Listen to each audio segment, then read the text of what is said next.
HOA said my truck was overweight, then I revealed it was an active National Guard vehicle. Have you ever been judged for something you know is unjust, only to turn the tables with a truth so undeniable it leaves everyone speechless?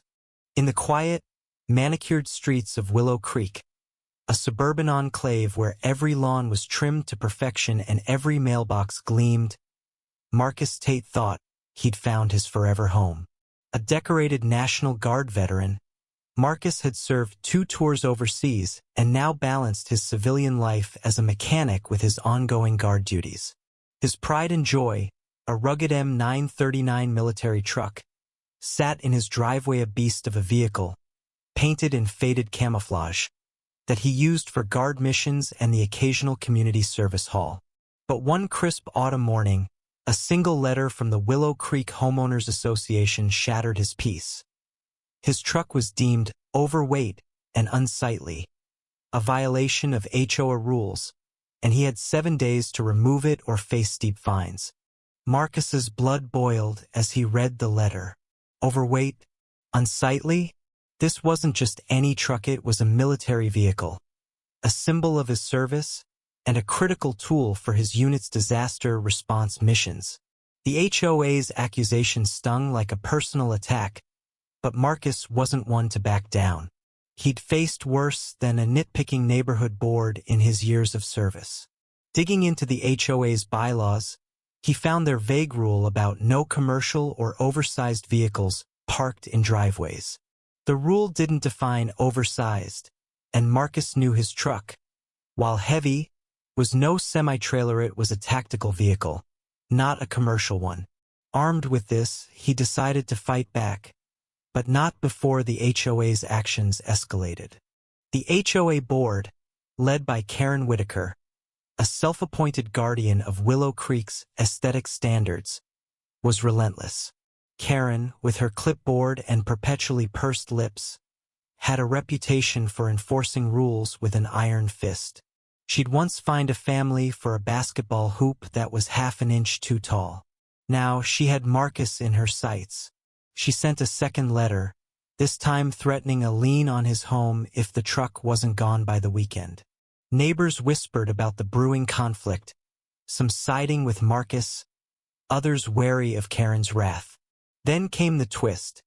At a community meeting, Karen revealed she'd hired a towing company to remove Marcus's truck if he didn't comply. What she didn't expect was the arrival of an unlikely ally, Sophia Alvarez, a retired lawyer who just moved into the neighborhood. Sophia, sharp-witted and unafraid of confrontation, had overheard the HOA's plans at the local coffee shop. She'd dealt with overzealous HOAs in her career and saw Karen's tactics as a power trip. Approaching Marcus, she offered to help him craft a legal response, pro bono. Together, they uncovered a critical detail. Florida law, where Willow Creek was located, had protections for certain vehicles, including those used by active-duty military personnel. Marcus's M939 wasn't just any truck, it was an active National Guard vehicle, exempt from such HOA restrictions under a state statute designed to support service members. Sophia also found a 2020 law signed by Governor Ron DeSantis that explicitly forbade HOAs from banning law enforcement vehicles, and she argued it could extend to military vehicles like Marcus's. The showdown came at the next HOA meeting, held in the community center packed with curious residents. Karen, flanked by her loyal board members, opened with a smug recitation of the bylaws, insisting Marcus's monstrous truck was lowering property values.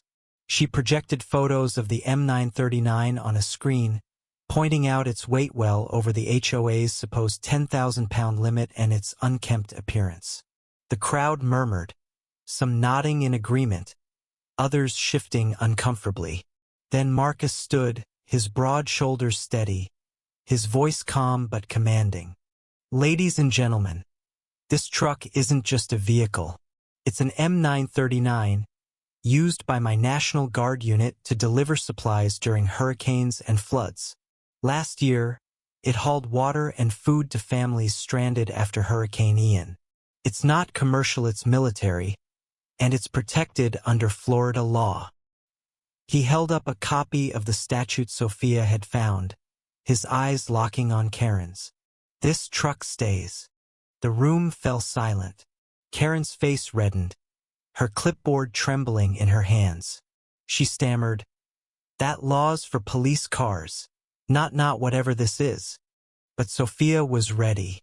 Stepping forward, she laid out the legal argument, citing the DeSantis law and a broader interpretation of military vehicle protections.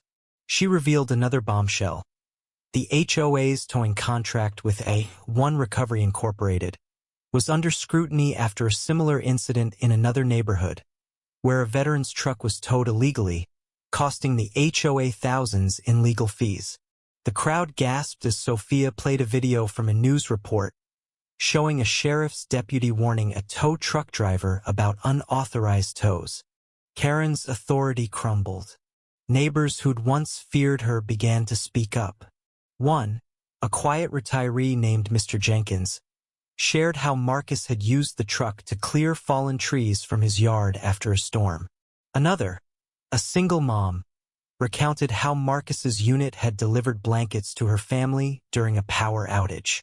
The tide turned as the community saw Karen's vendetta for what it was: a petty abuse of power. Desperate to save face, Karen tried to pivot, claiming the board would review the rule, but it was too late. A petition circulated, demanding her resignation as HOA president. In the weeks that followed, Karen's grip on Willow Creek unraveled. The board, pressured by the community and fearing a lawsuit, voted to amend the bylaws, explicitly allowing military and emergency vehicles. Karen, humiliated, stepped down, her once feared clipboard relegated to a desk drawer. Marcus's truck remained proudly in his driveway, a symbol of his service and resilience. He even started a neighborhood watch program, using his guard connections to train volunteers, turning Willow Creek into a tighter-knit community. Marcus's victory wasn't just about keeping his truck, it was about standing up to arbitrary rules and reminding everyone that service, not aesthetics, defines a community's heart. His story spread on social media, with posts on X praising his courage and calling out overreaching HOAs. One user wrote, "HOAs like this need to learn.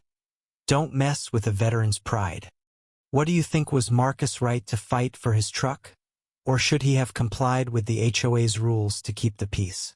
Share your thoughts below, and let's discuss where the line should be drawn between community standards and personal freedom.